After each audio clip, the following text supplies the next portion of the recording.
Chapter 1. The Sound That Didn't Belong. The vibration arrived before the alarm. It was so faint that it disappeared beneath the steady hiss of compressed air and the rhythmic drip of coolant falling into steel trays.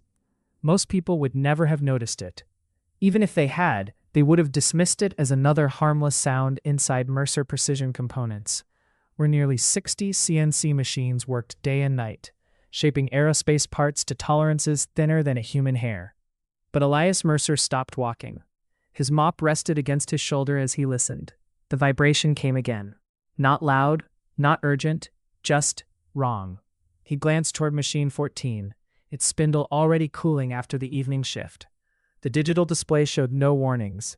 Green indicator lights glowed steadily across the control panel. According to every sensor in the building, the machine was perfectly healthy. Elias remained still for another few seconds. Then the sound vanished. He let out a slow breath and continued pushing his cleaning cart down the aisle. The night shift officially belonged to cleaners and maintenance crews. Engineers had gone home hours earlier.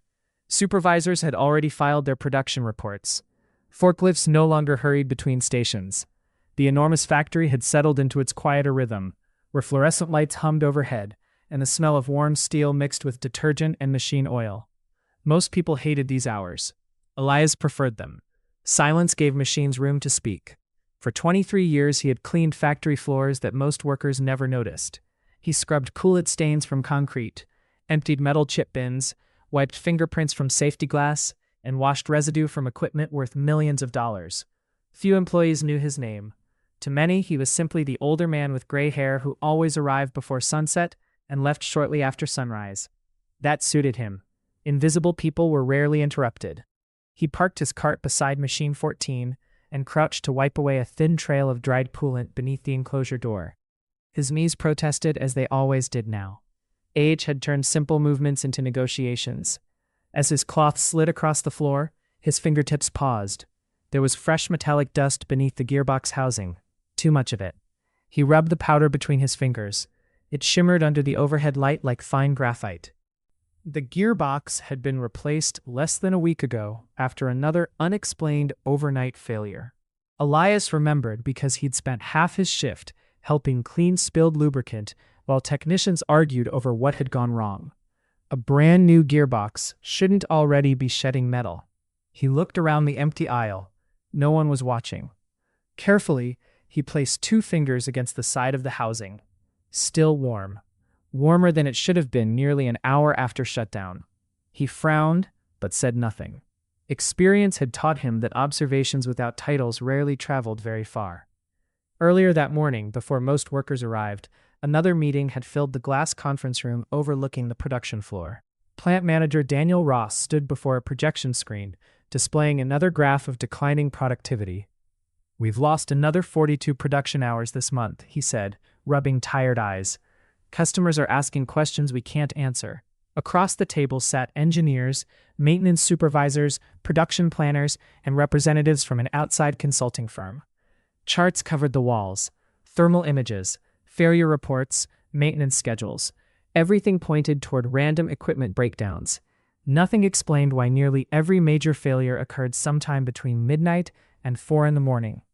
"It's statistically impossible," one consultant insisted. Maintenance supervisor Carlos Mendoza folded his arms. "Tell that to Machine 7, 12, 14, 21. Another engineer sighed.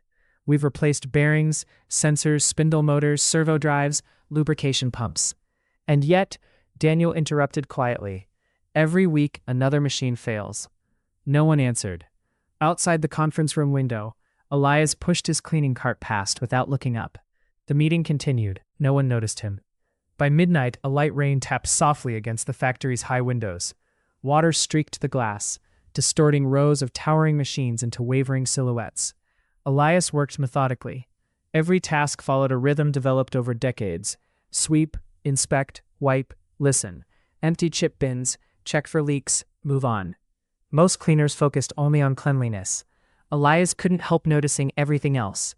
A hydraulic hose beginning to stiffen, oil darkening faster than normal, a bearing running 5 degrees hotter than last week, a faint smell of overheated insulation. Years ago, those observations had been part of his job. Now they were simply habits that refused to disappear. Near 1 o'clock, he met Nora Patel, the newest maintenance apprentice, kneeling beside an electrical cabinet with a flashlight between her shoulder and cheek. She looked up. "Evening." "Easier to say good morning at this point," Elias replied with a small smile. She laughed quietly. "I've been chasing a sensor fault for 2 hours. Find it?" "No, it disappears every time I test it." He nodded. "Some problems don't like being watched." She smiled politely, unsure whether he was joking. "You've worked here a long time, haven't you?" "Long enough." "You ever seen anything like these failures?" Elias hesitated. Rain tapped against the roof.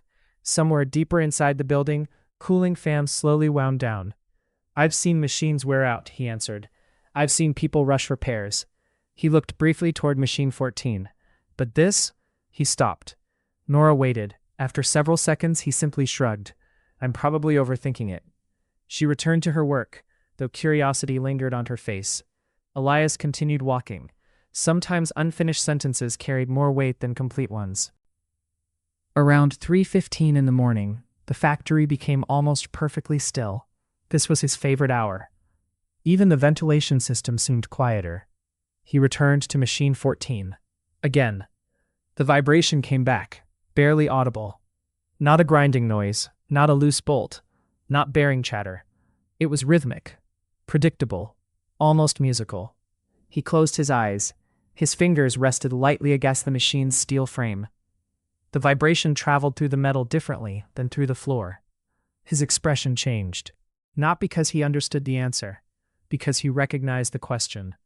Somewhere in the back of his memory, buried beneath decades of ordinary life, another factory echoed with the same strange rhythm. Different machines, different building, same feeling. He opened his eyes slowly. "No," he whispered to himself. "That can't be it." He stepped back. For the first time in years, uncertainty settled across his face. The machine wasn't trying to tell him it was broken. It was trying to tell him something else. Something no diagnostic screen would ever display. As he reached for his cleaning cart, a thin line of fresh metallic dust drifted silently onto the concrete from beneath the gearbox. Elias watched it fall, one grain at a time. And for the first time since the failures had begun, he realized they weren't looking at separate breakdowns. They were watching the beginning of the same problem, repeating itself every single night. Chapter 2: What the Engineers Couldn't See.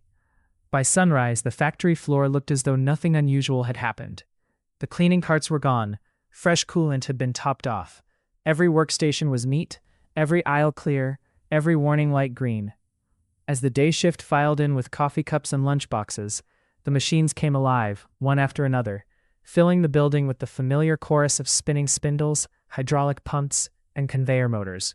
Machine 14 started without complaint. So did Machine 7, Machine 21. The production board lit up with scheduled orders, and for a few hours, the plant seemed perfectly healthy. Elias watched from the end of the aisle while hanging his mop to dry. The silence from the previous night stayed with him. He had heard something that didn't belong. The question was whether he trusted his own memory. 3 nights later, another machine failed. This time it wasn't Machine 14. It was Machine 9, located almost 40 meters away on the opposite side of the building. The spindle seized halfway through an aluminum aerospace housing, snapping an expensive cutting tool and scattering razor-thin metal chips across the enclosure. Emergency stop circuits shut down the production line before anyone was hurt. By morning, another emergency meeting was underway. Plant manager Daniel Ross stood beside a whiteboard already crowded with maintenance notes. "The machines aren't failing in any logical sequence," he said. "They're different models, different production lines, even different installation dates." One engineer tapped on his tablet. "Maybe we're dealing with contaminated lubricant. We tested it. Electrical interference? Nothing unusual. The manufacturers checked that." Each theory sounded reasonable. Each theory collapsed under closer inspection. Daniel leaned against the conference table. "We've now replaced more than $500,000 worth of components in 6 months." He looked around the room. "And we've solved absolutely nothing." Outside the glass wall, workers continued their routines, unaware that every unexplained failure brought the possibility of canceled contracts, and eventually, layoffs. That evening, Elias arrived 15 minutes early. Instead of heading straight for his cleaning supplies, he walked slowly through the production floor before the machines cooled completely. He carried no instruments, only a small notebook with worn brown leather covers. Most of its pages were blank. On the first empty sheet, he drew a simple rectangle representing the factory floor. Then he marked the locations of every machine that had failed during the past 6 months. Machine 7, Machine 14, Machine 21, Machine 9, Machine 18, Machine 3. He paused. At first glance, the failures looked random, but he wasn't looking at them the way an engineer studying reports would. He imagined the factory breathing, where vibrations traveled, where concrete carried energy, where steel columns met the roof, where heavy foundations joined beneath the floor. He stared for several minutes, then lightly connected 2 machines with a pencil line, another, then another. His eyebrows lifted slightly. Interesting.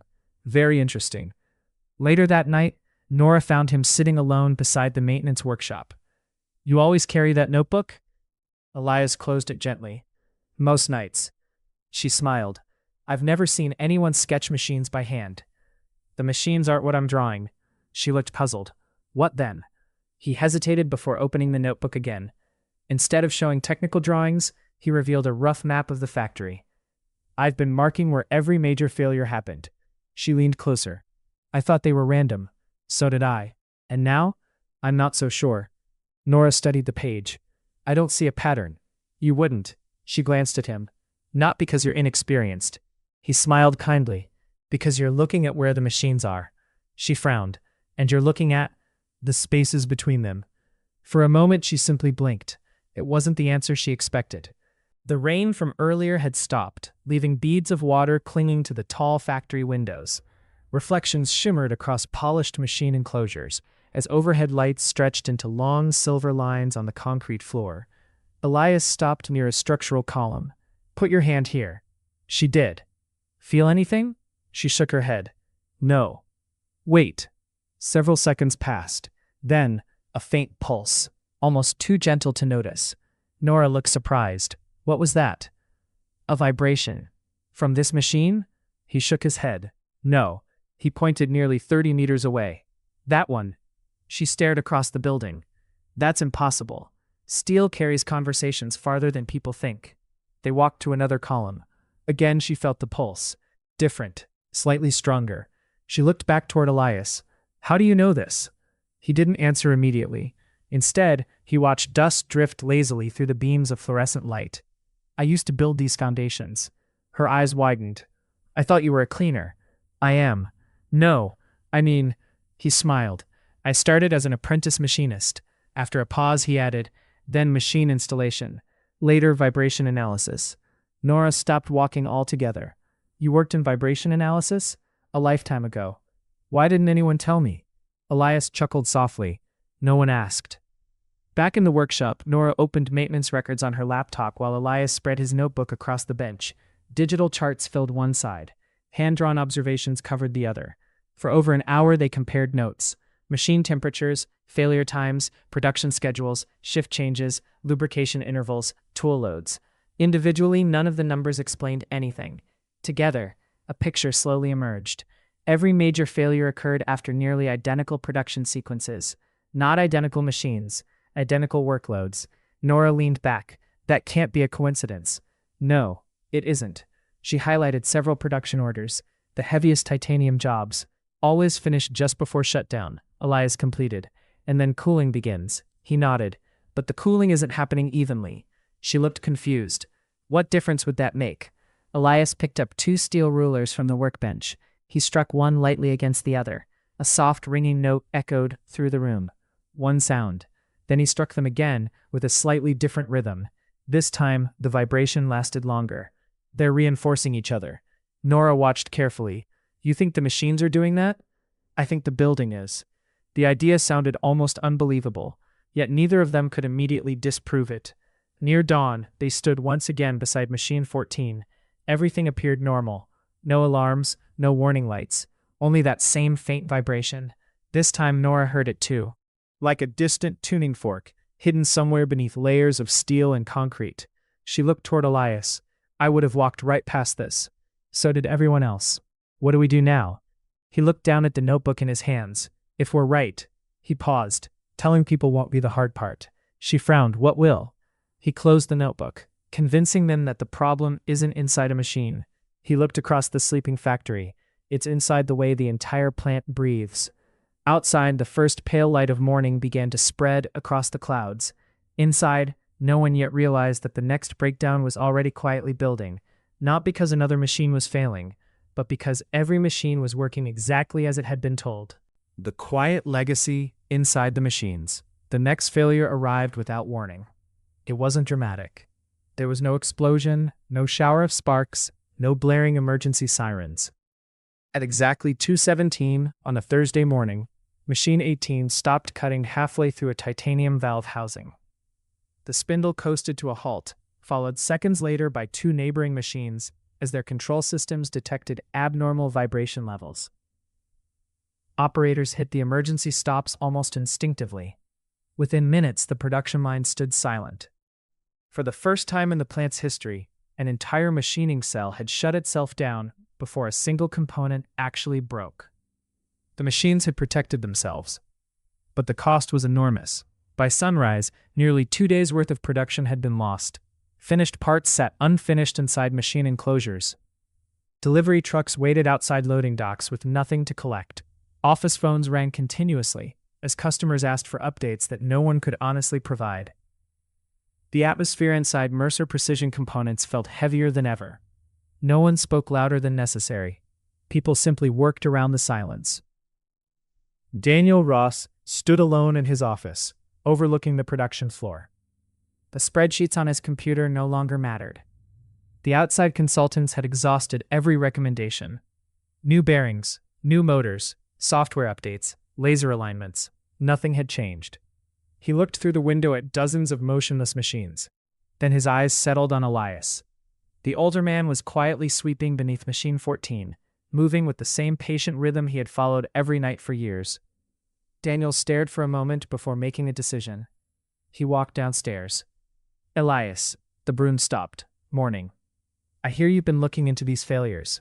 Elias glanced briefly toward Nora, who stood nearby organizing maintenance tools. We've noticed a few things. Daniel folded his arms. I'd like you to show me. No speeches, no pride, just a simple request. Elias nodded. All right. Instead of leading Daniel to the damaged machines, Elias guided him to the center of the production hall. They stopped beside one of the massive steel support columns that disappeared into the ceiling nearly 40 feet above. Put your hand here. Daniel looked puzzled. On the column? Yes, he did. At first he felt nothing. Then, a gentle pulse, barely noticeable, almost like the slow heartbeat of the building itself. What is that? Elias pointed toward another machining line nearly 30 meters away. Machine 6. Daniel frowned. But that's nowhere near us. The steel frame doesn't care about distance. Nora handed Daniel the notebook. Inside were weeks of observations, hand-drawn maps, temperature notes, production schedules, small details written in neat, careful handwriting. No complicated equations, no expensive software, just patient observation. Daniel turned the pages slowly. When did you start this? About 3 weeks ago. And you never said anything? Elias smiled faintly. I wasn't ready to ask people to believe something I couldn't explain. That afternoon, Daniel made a decision that surprised nearly everyone. He canceled the installation of another replacement spindle, worth hundreds of thousands of dollars. Instead, he approved a temporary experiment. For 1 weekend only, every department would cooperate. Production planners adjusted schedules. Maintenance crews recalibrated startup sequences. Operators staggered machine warm-up times by several minutes instead of powering entire production lines simultaneously. Cooling pumps continued running longer after shutdown. One slightly worn drive coupling, still technically within acceptable limits, was carefully remachined instead of replaced. None of the changes looked impressive. Some employees quietly questioned whether the plant manager had become desperate. Perhaps he had. But desperation sometimes makes room for listening. Monday morning arrived. The first machine started.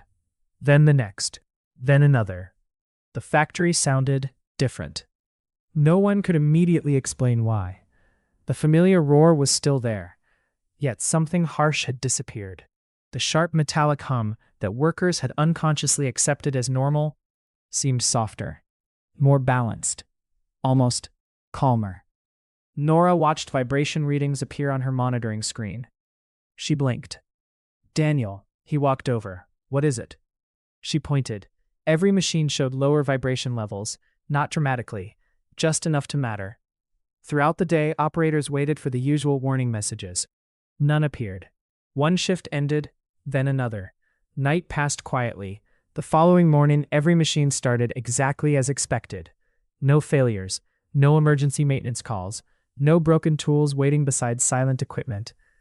For the first time in months, the maintenance workshop remained almost empty. No one celebrated. Most people simply looked relieved. Weeks turned into months. Production slowly returned to normal. Customers regained confidence. Replacement part orders dropped sharply. Engineers updated maintenance procedures using both sensor data and practical observations gathered from the factory floor. One afternoon, Daniel invited Elias into his office. "I've been thinking." Elias smiled. "That can be dangerous." Daniel laughed for the first time in weeks. "I'd like you to retire next year." Elias raised an eyebrow. "That's an unusual job offer." "I didn't finish." Daniel slid a folder across the desk. "I want you to spend your last year training apprentices." Elias looked at the papers without opening them. "I'm not an engineer anymore."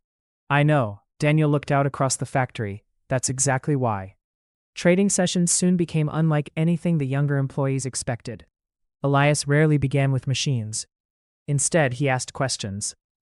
What changed in the room before the vibration changed? What did the oil smell like yesterday? Did the sound begin before or after the temperature moved?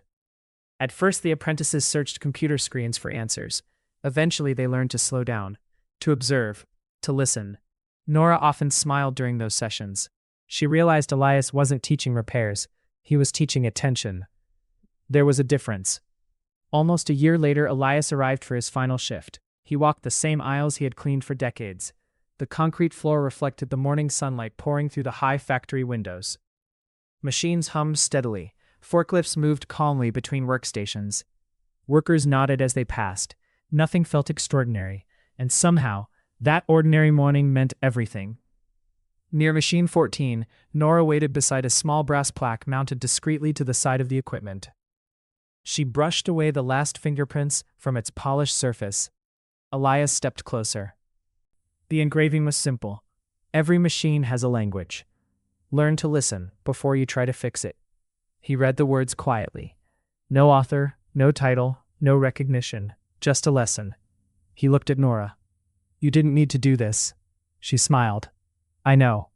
They stood together for a moment as the steady rhythm of the factory surrounded them. Years earlier, Elias had believed that his greatest skill would disappear the day he retired. Instead, it had become part of the building itself, not hidden inside steel, gears, or computer systems, but carried forward in the habits of the people who worked there. As the morning shift settled into its routine, a new apprentice paused beside Machine 14 and gently rested a hand against its frame. He listened, only for a second. Then he smiled and continued his work. Nora noticed the gesture and quietly walked away. The lesson had already begun its journey to someone else. And in that simple moment, Elias understood that a legacy was never built by being remembered. It was built by teaching others what to notice after you were gone. Chapter 4. The Echo Beyond the Factory.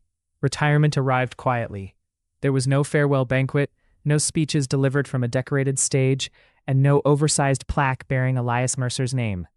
On his final morning, the break room held nothing more elaborate than a pot of fresh coffee, a box of warm pastries from the bakery down the road, and a handwritten card that slowly filled with signatures as each shift came through. That suited Elias. He had spent most of his life proving that meaningful work did not need an audience. As the clock reached 7, he hung his faded blue work jacket inside his locker one last time.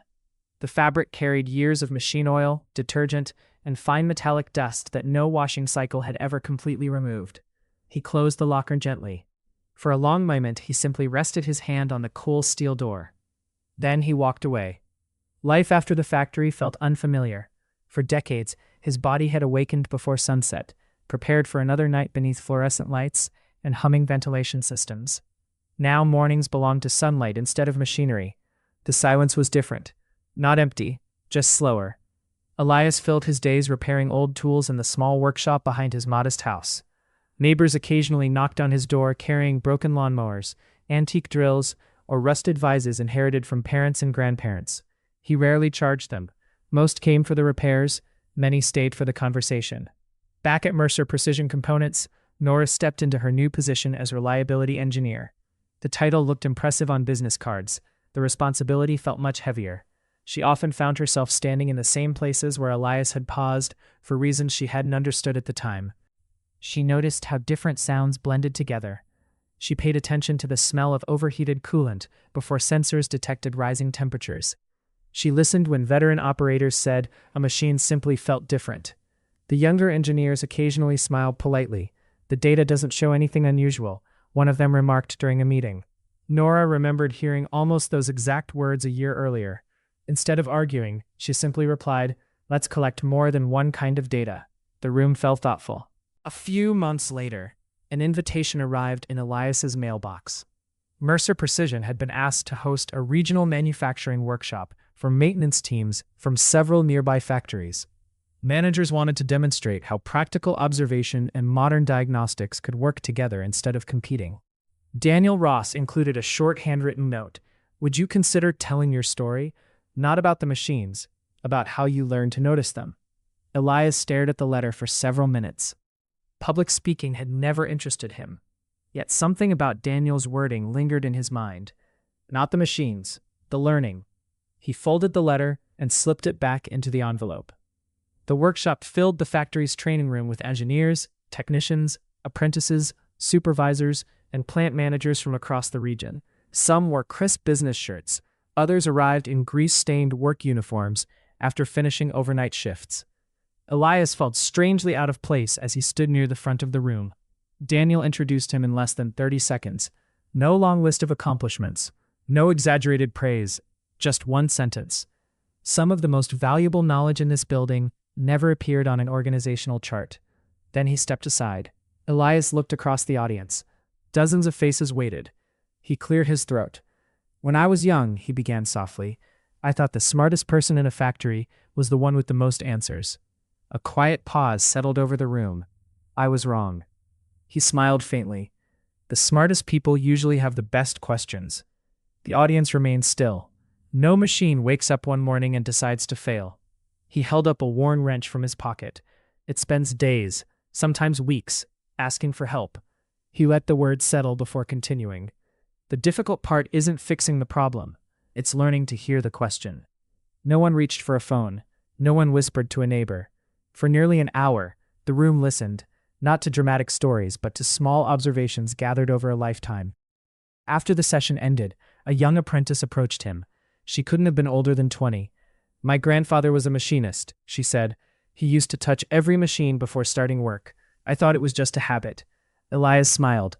"Maybe it was." She frowned. "I never asked him why." "Then ask someone else." She looked puzzled. "There isn't anyone else." Elias glanced toward the production floor beyond the glass wall. "There always is." He pointed toward workers beginning the afternoon shift. "Knowledge has a way of moving from one pair of hands to another." The apprentice followed his gaze. For the first time, she seemed to notice not only the machines, but the people standing beside them. As the visitors left, Daniel and Nora walked with Elias to the parking lot. The late afternoon sun cast long shadows across the concrete. "I've been offered a position at another company," Nora admitted. "Bigger facility, better salary." Elias nodded. "You'll take it." She looked surprised. "You think I should?" "I think they'll need someone who knows how to listen." She laughed. "You make it sound simple." "It isn't." He opened the driver's door of his old pickup truck. "It just starts with paying attention." Before climbing inside, he looked back at the factory one final time. The windows reflected the golden light of the setting sun. Inside, the machines continued their steady rhythm. Not perfect. Machines never were. Neither were people. Perhaps that was why they understood one another so well. Elias started the engine and drove slowly down the familiar road. The factory grew smaller in his mirror until it disappeared beyond a line of maple trees. But its rhythm stayed with him. Not as noise. As a reminder that the greatest work any person leaves behind is rarely measured by the things they repaired. It is measured by the people who continue listening long after they are gone.